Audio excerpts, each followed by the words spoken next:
ಜ್ಞಾನ ಎನ್ನುವುದು ಕೇವಲ ಮಾಹಿತಿ ಅಥವಾ ಓದಿನ ಕಲಿಕೆಯಲ್ಲ. ಇದು ಅನುಭವ, ಮಾಹಿತಿ ಮತ್ತು ವಿವೇಚನೆಯ ಮೂಲಕ ನಾವು ಪಡೆಯುವ ಅರಿವು. ಸರಳವಾಗಿ ಹೇಳುವುದಾದರೆ, ಒಂದು ವಿಷಯದ ಬಗ್ಗೆ ನಮಗಿರುವ ತಿಳುವಳಿಕೆಯೇ ಜ್ಞಾನ. ಜ್ಞಾನದ ವಿವಿಧ ಆಯಾಮಗಳನ್ನು ಈ ಕೆಳಗಿನಂತೆ ವಿವರಿಸಬಹುದು. 1. ಮಾಹಿತಿ ಮತ್ತು ಜ್ಞಾನದ ನಡುವಿನ ವ್ಯತ್ಯಾಸ. ನಮ್ಮ ಸುತ್ತಮುತ್ತಲಿನ ಲೋಕದ ಬಗ್ಗೆ ನಮಗೆ ಸಿಗುವ ಅಂಕಿ ಅಂಶಗಳು ಮಾಹಿತಿ. ಆದರೆ ಆ ಮಾಹಿತಿಯನ್ನು ಎಲ್ಲಿ, ಹೇಗೆ ಮತ್ತು ಯಾಕೆ ಬಳಸಬೇಕು ಎಂಬ ಸರಿಯಾದ ತಿಳುವಳಿಕೆಯೇ ಜ್ಞಾನ. 2. ಜ್ಞಾನದ ವಿಧಗಳು. ಪ್ರಾಯೋಗಿಕ ಜ್ಞಾನ ಕೆಲಸ ಮಾಡುವುದರ ಮೂಲಕ ಅಥವಾ ಅನುಭವದ ಮೂಲಕ ಕಲಿಯುವುದು. ಉದಾಹರಣೆಗೆ, ಈಜುವುದು ಅಥವಾ ಸೈಕಲ್ ತುಳಿಯುವುದು. ಸೈದ್ಧಾಂತಿಕ ಜ್ಞಾನ ಪುಸ್ತಕಗಳು, ಶಿಕ್ಷಣ ಅಥವಾ ಸಂಶೋಧನೆಯ ಮೂಲಕ ಪಡೆಯುವ ತಿಳುವಳಿಕೆ.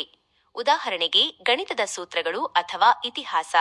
ಆಧ್ಯಾತ್ಮಿಕ ಜ್ಞಾನ ತನ್ನ ಬಗ್ಗೆ ತಾನು ಅರಿಯುವುದು ಮತ್ತು ಜೀವನದ ಸತ್ಯವನ್ನು ಅರ್ಥಮಾಡಿಕೊಳ್ಳುವುದು.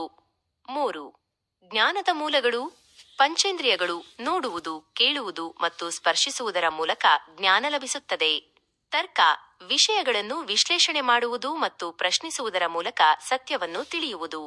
ಶಿಕ್ಷಣ ಗುರುಗಳು ಮತ್ತು ಪುಸ್ತಕಗಳ ಮೂಲಕ ಹಿರಿಯರ ಅನುಭವವನ್ನು ಪಡೆದುಕೊಳ್ಳುವುದು. 4. ಜ್ಞಾನದ ಮಹತ್ವ. ಜ್ಞಾನವೇ ಶಕ್ತಿ. Knowledge is power. ಜ್ಞಾನವು ಮನುಷ್ಯನ ಅಜ್ಞಾನವನ್ನು ದೂರ ಮಾಡುತ್ತದೆ. ಇದು ನಮಗೆ ಸರಿಯಾದ ನಿರ್ಧಾರಗಳನ್ನು ತೆಗೆದುಕೊಳ್ಳಲು ಸಹಾಯ ಮಾಡುತ್ತದೆ ಮತ್ತು ಸಮಾಜದಲ್ಲಿ ಗೌರವವನ್ನು ತಂದುಕೊಡುತ್ತದೆ. ಸಂಕ್ಷಿಪ್ತವಾಗಿ, ಮಾಹಿತಿ ಎನ್ನುವುದು ಸಂಗ್ರಹಿಸಿದ ವಸ್ತುಗಳಿದ್ದಂತೆ, ಜ್ಞಾನವು ಆ ವಸ್ತುಗಳನ್ನು ಬಳಸಿ ಸುಂದರವಾದ ಕಟ್ಟಡ ಕಟ್ಟುವ ಕಲೆಯಿದ್ದಂತೆ.